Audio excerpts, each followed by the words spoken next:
250 years ago, the United States was founded on an idea: service, sacrifice, and community.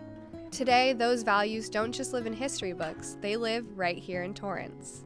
If you've driven down Torrance Boulevard, you've probably seen banners, faces of local heroes who've served this country. But behind those banners are stories that go far beyond a name and a photo. Stories of what it means to serve and what it means to come home. In this podcast episode, we're sitting down with one of Torrance's hometown heroes to talk about her journey, her service, and how that experience shaped the life she built right here in this community. Susan, do you want to introduce yourself? Hi, I'm Susan Velasquez, and I work at the City Clerk's office. Awesome. Tell me a little bit about your role within the City of Torrance. So I'm the Deputy City Clerk, too, in records. So basically, when the public needs records of any kind, they will submit them to us, and I just review them for accuracy, make redactions, and provide them. I also process subpoenas as well. Awesome. What's the most fulfilling part of your job? I would just say service in general, just being able to help people. We also answer the switchboard in our office, so a lot of the times we get just like such random phone calls, and sometimes they have nothing to do with city clerk business. And I think a lot of the time people just want someone to talk to, and many occasions I've just sat and listened, and I feel like that's been the most rewarding because they feel genuinely heard. And I've had people request me by name and say, I just want to talk to Susan. I love that. That's like such a big compliment to hear that. Yeah, it is. Now, I love that you said that the service is like the biggest fulfilling part of it, because I did want to talk about your other area of service in your life. Do you want to tell us a little bit about your time with the military? Yeah, so I actually did 6 years in the Air Force Reserves back in 2012. I did air transportation career field. That is basically TSA for military personnel. So I would process people who were going on deployments. So it was like a counter, just like you would walk up to in a regular traditional airport, except instead of giving me like ID and the things that you normally would give, they would give me their orders. So I would make sure they had a space on the flight, and I'd also do security check, just like TSA would. Sometimes I would be tasked with making sure the pilots had everything that they needed on their flight, making sure they had a coffee pot, because these aircrafts have nothing inside of them.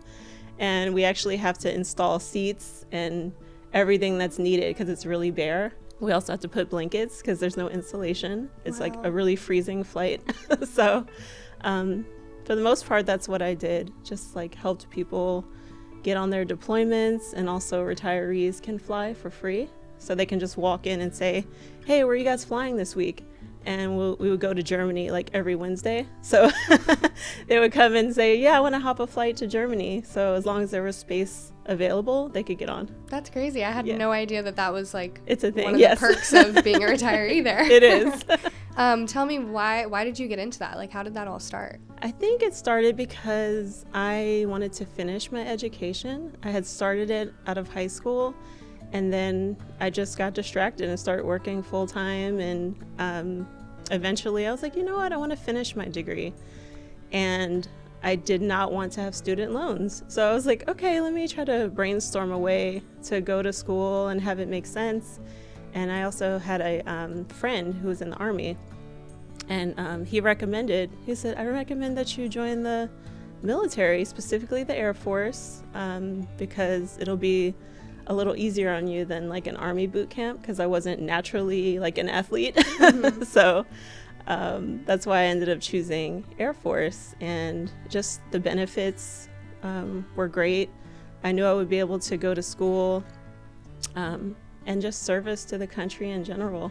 I love that. And I think that is such an important thing, too, to talk about, is most people think of military like, okay, I'm going to be in boot camp, I'm going to be doing these crazy things, but there's so many different ways that you can join and help, like, serve your country. Oh, yeah. And do you want to kind of explain for people that might not know, like, the difference between, like, being in the reserves versus, like, active duty, that kind of stuff? Sure. So, in general, the reserves are a little bit more, I guess, laid back in that you get to choose your duty station. So I was able to say, hey, I want to stay close to home. And home was Jersey at the time. And I had a small child. So I said, yeah, I would really prefer, to be in Jersey. I was stationed at McGuire my entire career.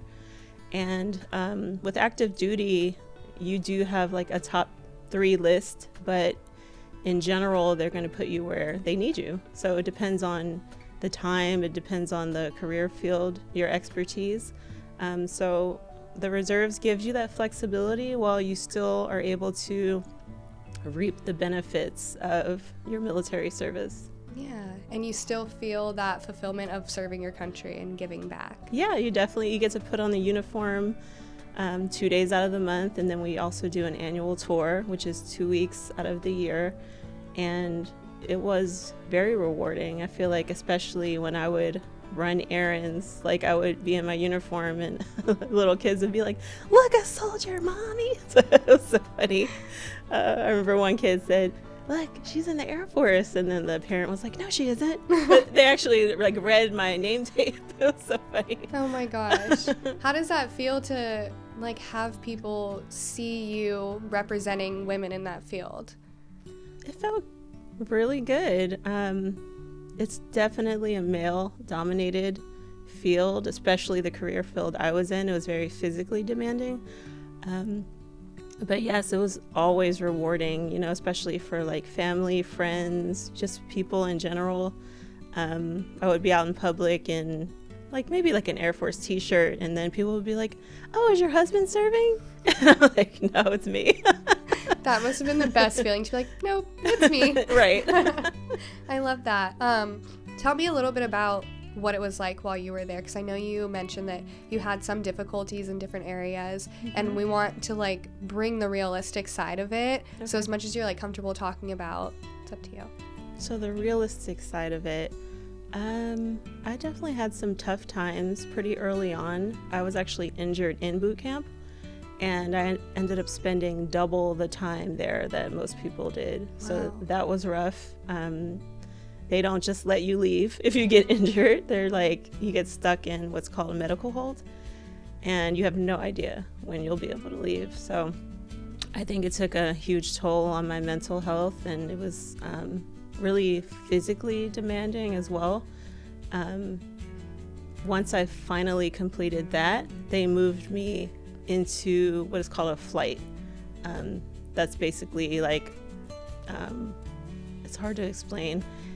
It's a group of people who you're placed with throughout the entire boot camp, and most of them are male. So there's usually only one female one like every so often. Mm-hmm. So I had to get set back like a week or two, and they put me in a band flight. Oh. So I was like, I don't play instruments. So it was funny. They just gave me these huge cymbals and were like, yeah, just make it work. But I was just happy to be out of medical hold, back on my journey towards, moving on to my career field. So, however, the injury did impact me going forward because, like I said, my field was physically demanding. We had to do a lot of like lifting. Sometimes we would drive forklifts, and I wasn't able to do any of that because of my injury. So in that sense, I just was made to feel like I wasn't pulling my weight. So, I felt like there was always a strike against me just being female, but then also being an injured female. Mm-hmm. That was also tough.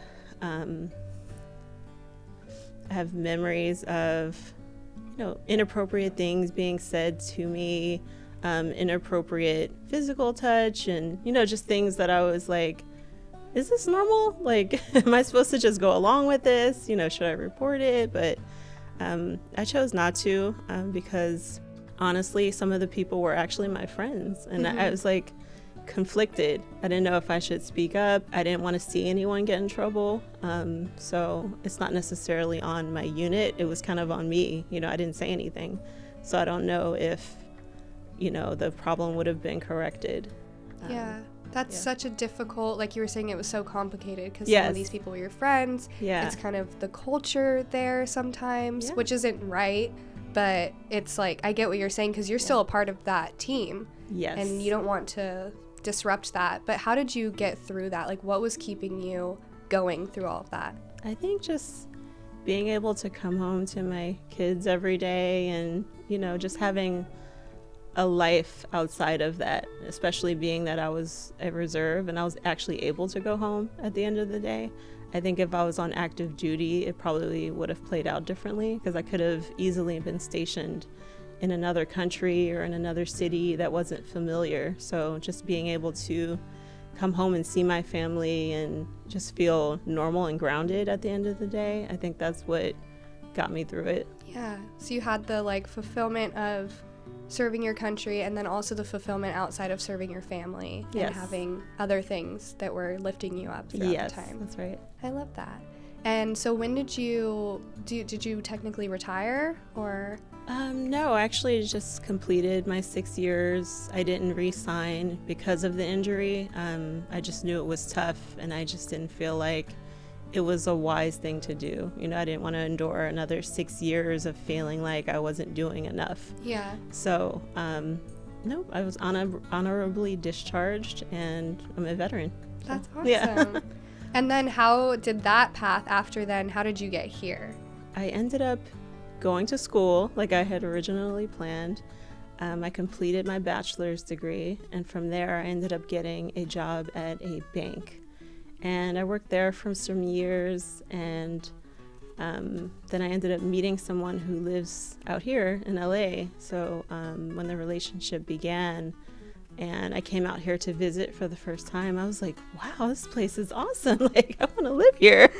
And so yeah, the rest was history. I sold my house and said, I'm just going to move. Wow. Yeah, so it was like definitely a leap of faith, but that's how I ended up here. And I just always wanted to continue working for the government in some capacity. So when this opportunity became available, I definitely went for it. I love that. What kind of parallels do you see in serving like in such a big way, like the country, versus serving for a city? I think both require a level of selflessness and just a willingness to help others other than yourself. I think in both capacities, I've been able to just really support and be there for the community in general. Just like I mentioned with the phone calls, I was able to do similar things in the Air Force as well. Like sometimes we would be activated to help for a natural disaster. So I did that. I organized like a bunch of donations one time for a hurricane relief effort. So yeah, just the service in general is where it parallels. Yeah. Are there any other like qualities that you think that or things that you learned while you were in the reserves that you have brought with you throughout your life or throughout your career now? Probably structure.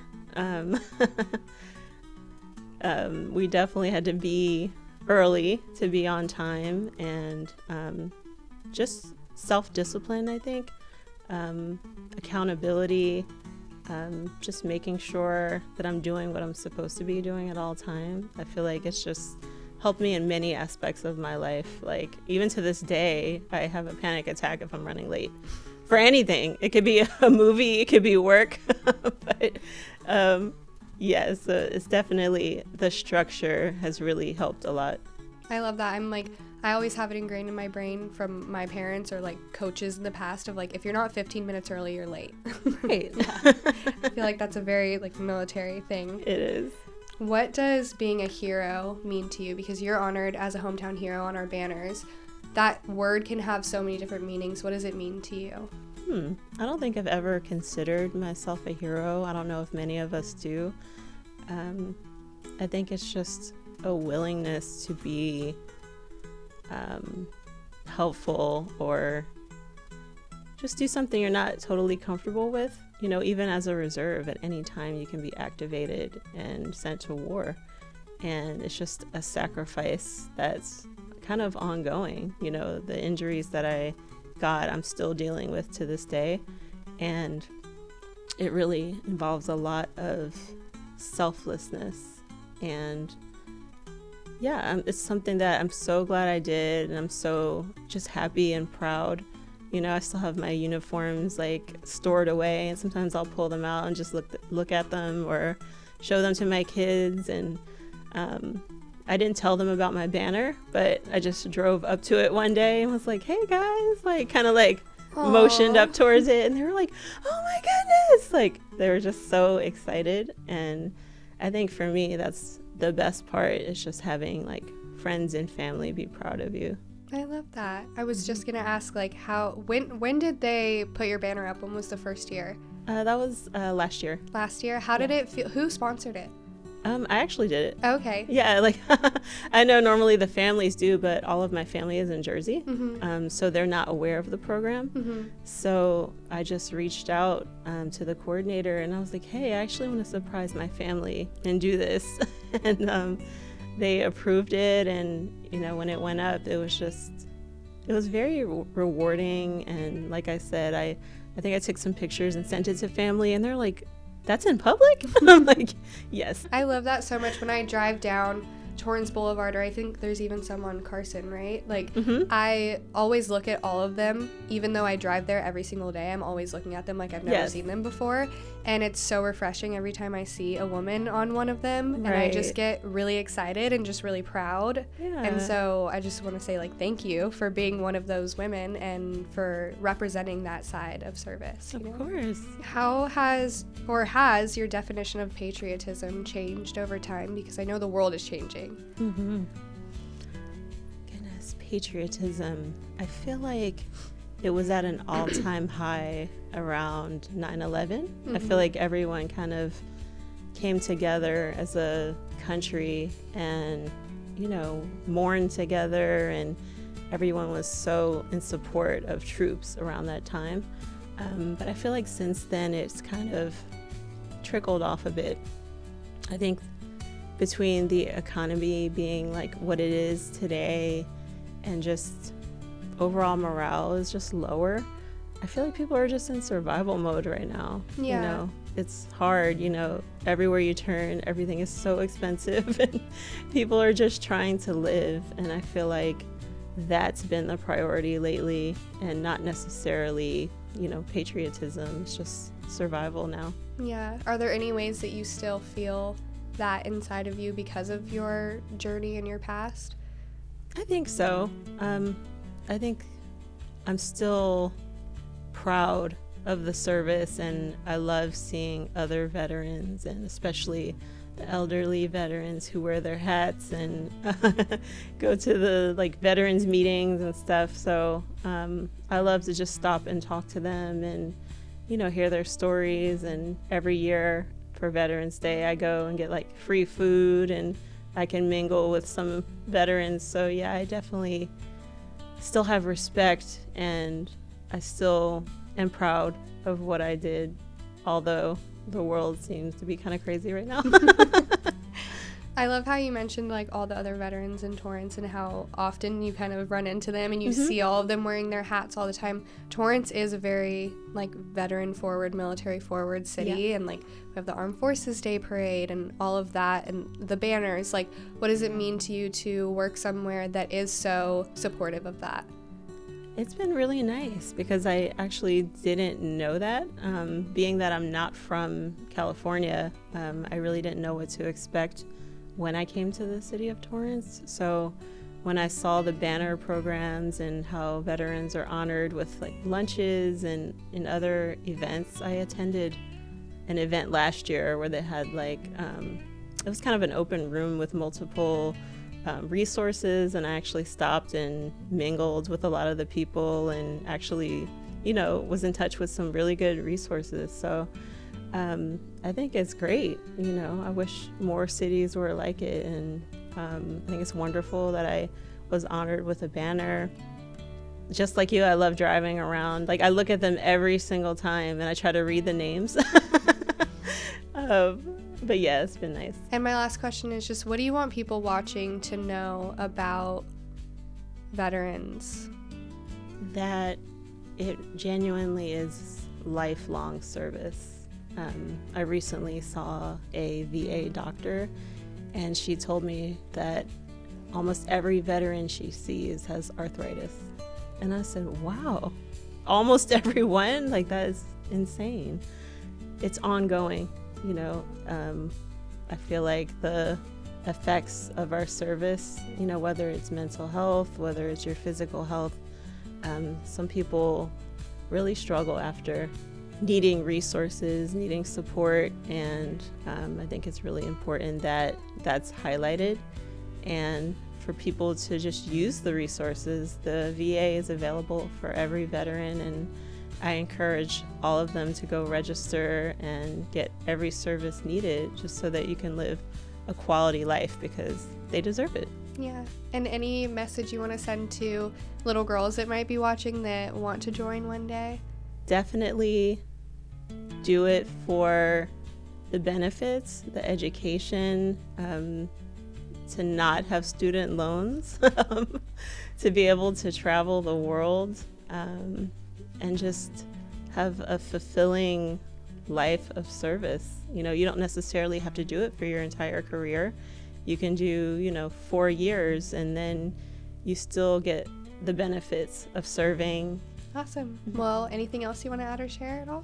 Just want to say thank you for having me. Thank you so much for coming. We really appreciate you taking the time out of your day and sitting down and chatting with us. And that's it for this episode of our America's 250th Birthday podcast series. Stay tuned for more episodes.